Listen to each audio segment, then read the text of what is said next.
everybody, and welcome to another exciting edition of the SoCal Prep Report. Rich Estrella along here with Randy Rosenblum and, of course, Bob Gibson.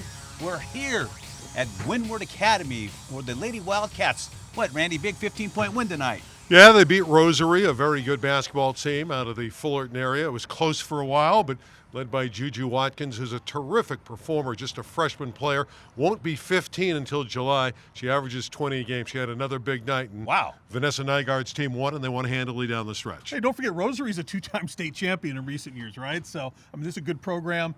Very good team out of the Trinity League. So it's a big win for Windward because these are two heavyweights that went out of here tonight. Yeah, it's pool play. So next, Windward, undefeated in the pool. They already have a win over Corona Centennial. The Lady Wildcats are going to have to play Long Beach Poly, and that won't be easy. Carl Buggs historically has great teams for the Jackrabbits. Indeed. All right, we're going to get back to more of the ball game tonight, but right now let's take a look at the Boys Open Division, the Pool A, and man, what a surprise, fellas. You know, you had Corona Centennial in there, Modern Day, Sierra Canyon. I mean, boy, this thing was a mess, but Sierra Canyon, Etiwanda, that is, are in, actually they're in Pool A. They move on to the finals. Just some big wins by Etiwanda. We knew Sierra Canyon would be there. Yeah, I'm not shocked. Again, I said it last week. I think Etiwanda is not only going to win their pool, I think they're going to win the CIF championship. Next up for them will be Sierra Canyon. That'll be a tough task, obviously, on the road. The first matchup, they lost by 4, but now they have Jalen Clark, who can really score the ball. I just like this Etiwanda team. I think they win, and I think they win going away against the Sierra Canyon team. Does not like the kind of pressure they're going to get from Etiwanda. Well, I just got to go the opposite Sure. way. Yeah, that's fine. And I know how much you like this Etiwanda team. I like Sierra that. Canyon, too. Boy, Sierra Canyon. This is, and we're going to talk about Modern Day in just a second, but this is exactly what I told you was going to happen with Modern Day, right? They're going to turn it on in the playoffs because they can. They've been waiting for this time. I think it's the same for Sierra Canyon. Way too much talent. Etiwanda is good. I take nothing away from them whatsoever, but this Sierra Canyon team is just over the top with their talent, and I think they turn it on too. I think they'll know when the bright lights are ready to hit the court, and I think they win going away. Well, the bright lights are going to be Friday night, so sure. that's going to be for sure. And again, I like this Etiwanda team. They were underseeded at number 4. No question about that. No, I agree with you there. They were underseeded. Randy, 100%. I got to give it to you, Randy. You saw this coming. You're a city guy too, but you Right. saw this one coming. I just didn't see it on the schedule. Etiwanda just didn't have enough signature games for me to believe that they can take it all the way with this group. This is a good group. You know that. Yeah, I saw them in person, Rich, and that's what convinced me. The way Kleckner's team gets in your face, and by adding the additional score, by getting Jalen Clark, who's a guy that's going to go to UCLA and can put the ball in the basket. The one negative to Etiwanda early in the year when they lost by 4 points at the Damien to Sierra Canyon is they didn't score the ball well enough. Now you have an elite scorer joining a very good team. I just love Etiwanda's squad right now. Well, and how easily could this have gone the other way, right? We went overtime with Centennial Sure. and Modern Day in the opening game there, and boy, if that goes the other way, there's no telling how that side of the bracket could have turned out. Yeah, Centennial just didn't shoot the No, basketball they didn't well. at That's the struggle. We're And they talking lost- they had Pool a A and 20 Pool Yeah, they had B a now. 20. 20. I'm sorry, I'm mixing You up. guys now, are jumping but- over. Yeah, he jumped over, but I did it earlier too, though. they were that was a 22-game winning streak that Centennial had snapped, and now they're 0-2 and they're out of it. And Rancho Christian's out of it, even though they have a win. The tiebreakers don't favor them, so even if Rancho Christian goes 2-1, they can't get into the CIF finals. So Rancho Christian, which has Evan Mobley and some great stars, they're not going to get to the CIF finals. So the Monarchs again. The Gary Monarchs. McKnight and his Monarchs. Come on, they were sandbagging all season, right? If you really can call it 2 upsets, Wait, that yeah, Modern Day is wait a pulled, minute. technically they're upsets. Let's throw some kudos out to the guard Devin Askew. Oh. 43 So good. points in his Yeah. last game. Really, just such He a good was player. just sensational against Rancho Christian. He got 43 points on 18 shots. That's almost impossible to do. 14 of 18, made clutch foul shots down the stretch. And it had to be such retribution for him because he didn't get a lot of minutes in the opening game of the Open tournament because he got in foul trouble. He picked up 3 fouls against Corona Centennial in the first 3 minutes, never picked up his 4th. But Devin Askew, the young man that's on his way to Kentucky, fabulous performance in his last outing. Absolutely. Another kid who knows when Right. the bright lights are on what to do with the basketball.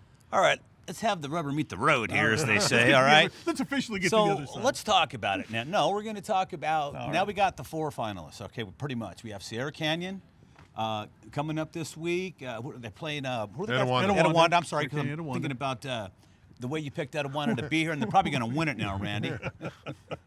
But anyways, and then we have, Harvard Westlake Mater Dei. What are you guys thinking right now? Well, I've said all along, this is a very good Harvard Westlake team. This is a terrific game.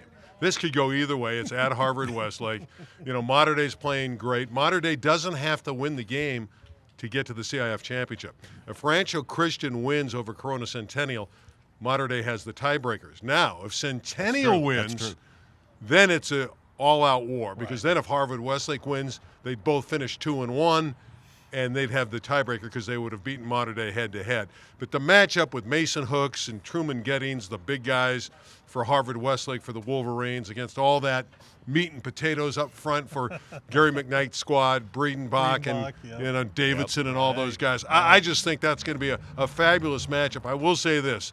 I am unbelievably impressed with Dave Rabibo, the head coach at Harvard Westlake.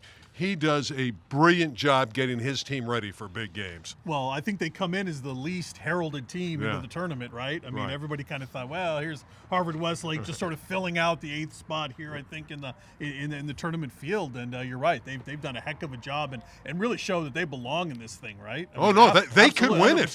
No, they could win it. Absolutely, no, we know anybody could win it, right? But I think the feeling was that, hey, this was definitely the 8th. Team in this tournament. I think a lot of people felt that way going in. I figured St. Anthony might have been the 8th team coming in. You could argue that. They had the much better record though going in. Yeah, they had a better regular season. Although if you look at Harvard Westlake, they had some great wins and a great record also. I was going to say Harvard Westlake, I think, had more signature wins. Well, they had to win over Corona Centennial. They were the last team to beat Corona Centennial way back when in the other calendar year when it was not 2020 yet. Right. I love that, Randy. So Randy's got Mater Dei. No, Etiwanda winning this thing. Bob, you still staying with Mater Dei? No, I still think it's Sierra Canyon all the way. But or you mean overall, or you mean in that pool? Yeah. I think it's a Sierra Canyon Mater Dei final. I think it's Mater Dei. I think it's Mater Dei Etiwanda, and Etiwanda wins it. Okay. All right, and Bob. Sierra Canyon all the way through. I'm not gonna abandon ship now. I don't know who's winning. I don't got a pick. All right, let's take a look at some other games now. Let's go to Division I. And let's see what happens. And in the semifinals, of course, we have Windward going up against J. Sierra. Now, Windward was the #1 seed coming in, so they got to the finals. And their counterparts in the lower bracket will be Damien and Pauley Riverside. So, I don't know, Windward should win this bracket. J. Sierra, though, Bob, very tough. We've seen them play. Well, I tell you, we saw this a year ago with Santa Margarita, getting into the Division I tournament and going on to win a CIF title, because you play that Trinity League schedule and it really means something, right? I mean, you're battle tested against everybody. That's why I like J. Sierra's chances here. I know how good we're here at Windward, right? I don't want to speak too loud here and pick against them, but boy, you got to think J. Sierra, the way they're rolling now. Right, Ian Martinez back in the lineup. He looks healthy and good to go. I give him every shot to win this thing. I really do. I think it's a picket game at J. Sierra. I really do. That's a terrific contest. Windward has Kijani Wright, the big man in the middle at 6'8", just a sophomore. Dylan Andrews, the guard. Devin Tillis. But you look on that other side. You mentioned it. Martinez is back, and he's had a couple 20-point games since he was lost with the hip point, and we're going to meet him a little later in the show. He's on our program. We got an interview with him. It's not just him on that team, but he's a big part of what makes He's their offense. The equalizer for J. Sierra in this game will be they're going to play at home. And, Bob, we've seen the crowds they draw. Last year on a Thursday night, a nothing game. They were playing for third place. The place was sold out. No, that place will be packed. And they didn't leave. They'll pack it. They ran the floor after it in a third-place game. After it was over, they won, and they stormed the court. They'll pack it in for sure. Yeah, it's going to be an enjoyable game. Over at J. Sierra. It'll be an enjoyable game. I mean, because of Wright, Kijani Wright's size, they're going to score inside Windward. But again, I just love Ian Martinez because he's not only a scorer, he distributes the ball. He's very unselfish. Young man from Costa Rica. You're going to enjoy the interview when you hear from him.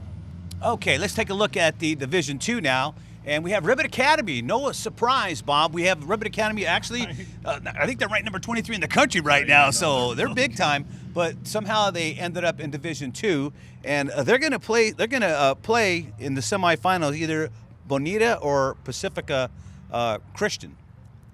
So, I mean, they're playing tonight, right now. It's press time, but, we don't have the score yet. Well, and Rebet's played some big-time, competition this year. Is it Rebet or Ribbit, man? Because they're the Well, Fighting Frogs. I've always called them Rebet Academy. They had a loss. Randy's a maverick, Randy.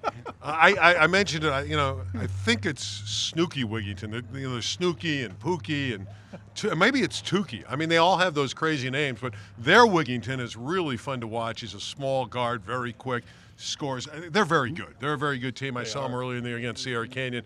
They didn't have the horses to stay with that Trailblazer team, but the Rebay Academy team is very, very solid. And I think they have when we saw that D2, I think we thought there's a heck of a chance for Rebay or Rebet to run the table here in D2 and get that title. Yeah, I agree. I wouldn't doubt it.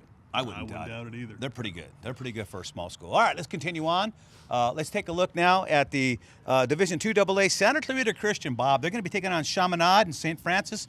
Going to be taking on Roosevelt. And, of course, Santa Clarita Christian is the #1 seed. Again, another #1 seed make it to the finals. They did a pretty good job seeding these teams. Well, another team that was dancing around our top 10 for most of the year, right? We had them. I mean, a school we did. People don't probably know a lot about, right? But another one of these small schools that has popped up on the radar with some big-time talent, right? Yeah, they won a very close game to get to where they are right now in the tournament. But I like Chaminade. I love KJ Kenneth Simpson. I've been on his bandwagon. The guy gets 25, 30 points every night. Just an explosive junior guard for the Eagles at Chaminade. They're dangerous. Kenneth Simpson is the real deal. You think Ed Crozes is going to show up and support that team? I do, because his quarterback's on the from he the football better be team's on the there. basketball Yeah. team. Okay. So he's got his Chaminade's quarterback. good at everything. Yes, they are good. And Henderson is the quarterback of the football team, and he's also on the basketball team. All right, continue on. Let's look at the 3A division now. And no surprise to see Price there, but Adelanto, Bob. And then Fountain Valley in the lower bracket against Shadow Hills, but I was surprised to see Adelanto taking on Price. Fountain Valley's never been to a CIF final. I saw that. That's courtesy of your buddy Steve Fryer from the Register there. I got to give credit where it's due. I didn't know that, and he didn't know it either when he tweeted that out. So a little surprising. Who told him? Right? Someone must have tipped Somebody him off, did. right? Did he vet that? Did he check that the, fact? The Barons have never been to a CIF final, so that would be kind of fun to see out of Orange County. But you're right, Adelanto, isn't that the territory of our buddy? What's his name? Way out there. Yeah. The guy was giving us red cards last week, right? Mr. Soccer, Carlos Pena. Carlos, Everybody knows Carlos, man. Anyway, We decided we weren't going to say his name this week because he's not working this week, but he still gets airtime. Price has been one of those schools that's been around for a while now, just a small school here in the LA Yeah. area that this continues to be a basketball power. Well, Yeah, a couple they've years been good ago, for years. Right. didn't they make a big splash a couple of years ago? They had did. some big-time Division I players. Can't remember their names right. They escaped me, but I think there was some scandal after that or something. I can't remember. It's been so long ago, but Price is a pretty good basketball school. They had some big time players back when Orange Lutheran they were battling that in. what it And was? remember Yep. Laverne That's Lutheran what had it that was. school Yep. out there that was that had some big time players as well. When Coach Cooper was rolling out there at Laverne Lutheran, and boy, I remember some of these great teams from just a couple of years ago. They're It seems kind of like Rolling Hills Prep because they don't have a lot of students on campus. It's Right. like 50 or 100 kids as a pool to choose your team from. But Price every year always seems to get enough guys, and you don't need a whole lot of them in basketball to really field a terrific team. By the way, we didn't mention that Rolling Hills Prep got knocked out. You know, Randy, I thought you were throwing a dig right now. I was cracking up over here. No digs. First, How did Harvey 41-40. How'd they lose by 1 point? How do you lose? If you're in a- Harvey Catania at Rolling Hills Prep, how do you lose it all?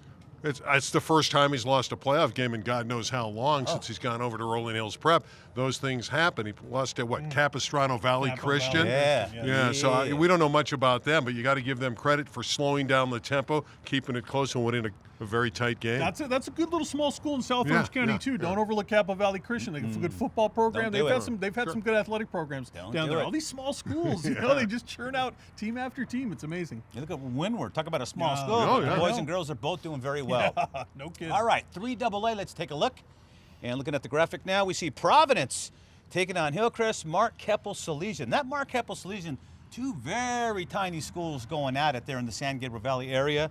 That'll be an interesting matchup. Don't know much about Providence and Hillcrest, guys, in basketball, but they're there in the semifinals in the 3AA division. Haven't seen any of those teams. Tough one. And I haven't either. Or we're going to get out there now to You- these lower yeah. divisions where it's impossible. There's like 700 schools that are playing basketball right now with the girls and the boys together. So Well, you're right. Now that it's kind of shrunk down, now we can Yeah. really pay attention to the teams that have really gotten to this point, and see some of these lower level schools they're fun. They play a good brand of basketball, and they're a lot of fun to watch.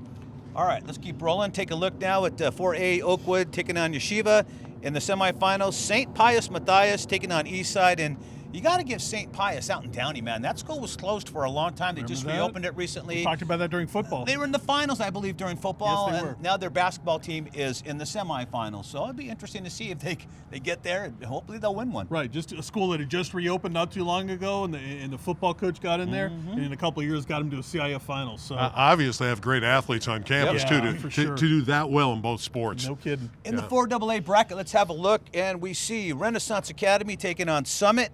And in the other semifinal, it's Aquinas taking on Montclair. In the 5A, it's Banning taking on Cathedral City, and Sierra Vista Trinity Classic Academy. They're in the semifinals in the 5A. In the 5AA, it's Valley Torah against Airhead Christian in the semifinals, and in the lower bracket, it's Vistamar taking on Bishop Diego, and that will round out the boys' basketball. This is, again, the semifinals, and then, of course, next week we'll be in the finals. Right. Of course, we got the City Open Division. The semifinals are yes. Saturday night. Birmingham, Fairfax. Birmingham is the number 4 seed. Fairfax, defending champion, the number 1 seed. Fairfax has Keith Dinwiddie, terrific guard, on his way to San Diego State. And in the nightcap, very entertaining game, King Drew trying to win its first Open championship with Fidelis Okereke. And Okereke is unbelievable. He's got 5 triple-doubles, mostly block shots. He's 6'6", long wing, and they'll take on Westchester. Most people thought Ed Azam's team was down this year. That's not the case. I told everyone, and we said it on this show, they'd get by Washington Prep. They have. This will be an ultimate test, though, because King Drew and Okereke is going to be a great, great test. And I like what King Drew's done all season long, but boy, Fairfax Westchester is one of those classic matchups. If it gets there, if we It's can just get there, lurking, isn't it? It's I know, lurking I around know. the corner. Not to downplay any of the other programs, but Yeah. that's just a classic matchup every year. Just it would be fun to see that again. But yeah, you got King Drew. No kidding. And how good they are. Birmingham's talented. Yeah, David you're Elliott's right. a great shooter. The Cofield twins are You're tremendous. absolutely right. So the Birmingham-Fairfax game could be a great game. A lot of people think Birmingham has the most talent. Fairfax has all these guards. They're very, very Hey, tough. it could be Birmingham King Drew real easily. Yeah, it here. could. All right, Randy, more Southern Section business. You talked with Ian Martinez of Jay Sarah last week. Yeah, great guy. Coming off an injury, a hip pointer, and had an opportunity to stand up with him. It was literally a stand-up, not a sit-down interview, and talk about getting ready for the playoffs. He's back now for the playoffs. This a couple weeks ago, we had this nice running conversation with Ian Martinez. Our spotlight player on SoCal Prep Report is Ian Martinez, Jay Sarah High School, San Juan Capistrano. Jay, you've had a terrific senior year. You're averaging 24 points a game, but you have a hip pointer. I know you've missed 6 games. How are you feeling right now? Feeling a lot better. It's been getting significantly better since last week. I'm making a lot of progress, trying to do therapy almost every day, like since I've been hurt. So it's been pretty good so far. I'll be back for a playoff. Now, we'll talk about the playoffs in a moment. I want people to understand what your game's all about. So if someone comes out and they watch Ian Martinez play a basketball game, what do you do out there? What do they see watching you perform? I feel like just I'm a very explosive player. I think I'm kind of like all over the place. If you see me blocking shots, making threes, doing crazy dunks, creating for others, I think I can kind of do a little bit of everything. Your Lions having a good season, not going to win the Trinity League Championship, St. John Bosco and Mater Dei, although you guys have a nice win over St. John Bosco this year. But your thoughts going into the playoffs, where you may land, how you may perform as a team come playoff time? Well, I don't know much about the other teams. I'm kind of just worried about my team. Just trying to go in there like mentally prepared. I feel like that's the most important thing. Just no matter who we have and where are we playing, just go hard from the start. I think it's all mental for us right now. You have already selected your college. You're going to play in the Pac-12 at the University of Utah. Take us through that selection process. It was crazy. It was crazy. You know, me being from another country, I mean, you don't get recruited in Costa Rica either. So it was. But the weather's pretty good in Costa Rica. It is. It is really nice. But yeah, it was a crazy experience just being through all this, you know, getting calls from all these colleges and things and knowing who really wants you and what they do to let you know they really want you to be at their place. So yeah, I just felt like Utah was my best option just because of the coaches and the situation I was going to be in. So I felt pretty confident about committing there, and then just the people over there, my teammates, and, well, my future teammates, the people over there, I felt confidence. I felt pretty good about making that decision. And how did you get to the United States from Costa Rica? I know it was by an airplane, so we don't have to be funny about that, but what brought you to the United States? The effort that my parents made. They believed in me. They thought I had talent, and they did all they could to bring me over here. It all started with my brother, and he used to go to a school in Atlanta, Sandy Creek, and then we got a couple of issues over there with him because we weren't very experienced. And he ended up landing over here and to go to Cantwell, Sacred Heart of Mary, and I was kind of part of the deal. Like, we want Ian to be with Avery, so it's going to be there next year. And that's how I ended up over here. And everything is because of my parents and my brother who opened up the doors for me to be where I'm at today. Well, we wish you the best of luck when you go out to college at Utah, and certainly in the upcoming playoffs for JSerra. Thank you. Appreciate it. That's our spotlight player, Ian Martinez from JSerra, the Lions here in San Juan Capistrano. Randy, great interview tonight. You also talked with Coach Nygaard of Windward in their victory. Yeah, great win for Vanessa's team over Rosary. We had an interesting chat. I think you'll enjoy this interview. We're chatting with Vanessa Nygaard, the winning coach tonight, Windward, with a 63-48 victory over a very good Rosary basketball team from Fullerton. Coach, congratulations. Thank you so much. It's exciting to be here. You're fun to talk with. I chatted with you in the past, and I know you love coaching. Tell me what you feel about this particular team. You've had championship teams in the past. What about this edition that makes it special and you won a big playoff game tonight? Well, every team is special based on the players you have, and this year we have two really special seniors, Michaela Williams and Allie Lopez, who've done just a great job for us, and then we have a lot of young players who don't have a lot of experience jumping in and are really, really talented. Juju Watkins, who is a tough guard for anybody, Khalees Jackson, Maya Stokes. All these kids are coming in and doing just a great job. Now, you just ran by Juju Watkins. She's Yeah. more than just a name. Yeah. She's a special freshman player, isn't she? She is. I've never coached a player like Juju. She can do so many things. She's big and strong. For a freshman, I mean, even in practice, I can't really move her. And she just has a hunger to be great. And I hope just to not get in the way. You know, I've talked with you in the past, as I've elaborated to, and you consider yourself an elite coach. Explain that terminology. Well, I think here I work at a school. At first, I considered myself a teacher here at Windward, and then I try to coach at an elite level. Before I came to high school, I was a professional coach and a college coach, and so I didn't really know how to coach high school, and so I just coach it the way I coach at the other levels and try to expect the players to raise to that, and really it's been successful of preparing student athletes for the next level. You have a great coaching staff. Maybe you can elaborate on that. You have the WNBA All-Star Yes. team. I think we have a better coaching staff than a lot of WNBA teams. We have Olympia Scott, who I played with at Stanford, played many years in WNBA, has 2 WNBA championships. We have Ebony Hoffman, who played many, many years in WNBA, 6 Woman of the Year one year, and a WNBA champion with Indiana. And we're ready to take any coaching staff on a game of 3-on-3.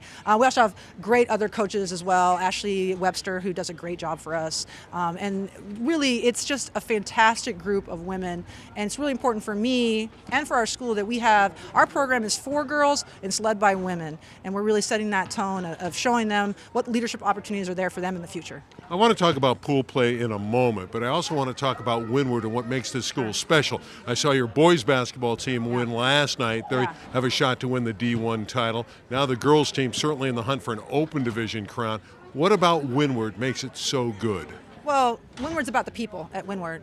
Shirley Windward, one of our co-founders, was a really unique spirit, but it's the people here. We have fantastic coaches, we have wonderful students, and we have people who really want to be the best. The school tagline is to get the students prepared for the next levels, college preparatory, and I believe all of our athletic programs are also college preparatory. And so we don't think of it as just right now, it's for the kids' futures. All right, let's get to this open division. It's kind of crazy. In your pool, you had the first game. You won by 15 tonight over the team from Fullerton, Rosary. But the first game against Corona Centennial was very difficult here. Both really strong teams. I thought, we played a little bit more loose tonight, just a little bit more relaxed. We were pretty tense that game. But this is open division pool play. Any of the 8 teams could have been the open division champion. I try not to think of it as pool play for my mind. I just pretend like it's win in advance, win in advance. And so now I'm like, we're in the semifinal on Saturday. So I try not to, the pool play thing is too confusing. You're thinking, should I win this game? If I lose this game, what happens to me? You know what? Whatever CIF decides the way we're going to play the championship, I'm down. I follow the rules. And if that's the way they want us to play, let's do it. On Saturday, you get Long Beach Poly. I know Carl Buggs has been a Yeah. coach there for many, many years. Yeah. They're a traditional power. What kind of obstacle are they? Well, Carl is a fantastic coach, and he has been at Poly, really built a strong, strong tradition there. I think they have 6 state titles, off of one hand onto the other. And Carl's just a great guy, really a professional, somebody who I've always had good rapport with, but he really has his team prepared for everything. And we played them just a few weeks ago in a really, really tough game, and I know that they're really going to be prepared for us. They're very strong, physical, and very, very skilled. How do you keep your mind off of the state? I know you want to win a CIF championship, but these pool play teams are all going to go to the state tournament. How do you not think about the state and concentrate on what's in front of you in the CIF Southern section? Well, that's one of the secrets to success, right? Right. You only focus on what is immediately in front of you. And so right now, my only focus is Long Beach Poly. And that's all I'm thinking about is how we're going to prepare the team for that game. You're an interesting lady. I mean, again, I've enjoyed talking with you in the past, and you've been here a long time. And why do you continue to coach at this level? Obviously, with your background, you went to Stanford, you starred there, Final Fours, all that good stuff, a great WNBA career. What about high school appeals to you? Well, I love the people I work with. I love the fellow coaches, our athletic director, the people who run the school. I love the entire community, and I really do feel like I have a really positive impact, as well as our coaching staff as a whole, on the development of the players. And I see them go on to college and have great success at the next level, and I just really enjoy the energy. They also kind of keep me cool and young, and like I know about things like TikTok that maybe other adults don't know about. So I just really enjoy the kids. I think as I've evolved as a coach, my number one goal is just to help people. And I think here at Windward, that makes me serve my personal mission of helping these young women achieve their goals. Vanessa Nygaard is a good coach, and she's also very, very cool. All right, fellas, real quick, usually we wait till the end of the season before we start talking about individual honors, but I can't let this one go by. Mikey Williams, San Ysidro High School, man. This guy is coming into his own. If he was playing anywhere in Orange County or LA County, this guy would be a big name. But because he's a San Diego, he's kind of a big name, but not quite as big as he should be. 77 points in a game, true freshman now, okay? That's pretty good, right? 77 points? Right. That's Kobe-esque. But this guy scored 50 or more like 4 times this season. He scored 40 or more like 7 times, and he's got 15 times he scored 30 or more on the season. He's averaging 35 points a game or something like that. Just a tremendous effort by a freshman. He also leads his team in assists, rebounds. I mean, you name it, he does it all. A true freshman, and we thought Bronny James was going to be the best true freshman coming in this year. Hey, we're He's going not. to San Diego to do the show then, right? I mean, he's a one-man team. You cannot you can't score 77 and lead your team in assists. That's not possible. Yeah, he leads his team in assists and rebounds. Remember, that's Unreal. 77 points Yeah. in a 32-minute Yes. game. He outscored the other team That when he is scored unreal. 77. He outscored the other team, only had 42.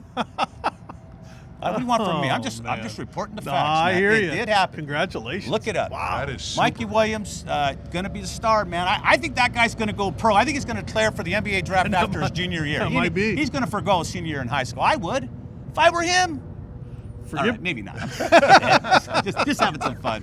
But he's a kid to be watching. If he can keep his head about himself, you got a future all-star right there. I'd like to be his agent. Sounds like no kidding. Time to get it. I wanna see him trying to get a play. degree Yeah, in law, right. friends. We got to get down to San Diego. I think That's so. We'll right. do the show I think next so. week All from right. San All Diego. right, everybody, that's it for this edition of the SoCal Prep Report. Join us again next week. We're going to have a lot more on the basketball playoffs, and we're going to have a state preview. And don't forget, the Wrestling Masters are this weekend, so we'll come back and we'll have some updates on what's going on with that. On behalf of Randy Rosenblum, Bob Gibson, I'm Richard Stray saying so long from your friends here at the SoCal Prep Report as we leave you from Windward High.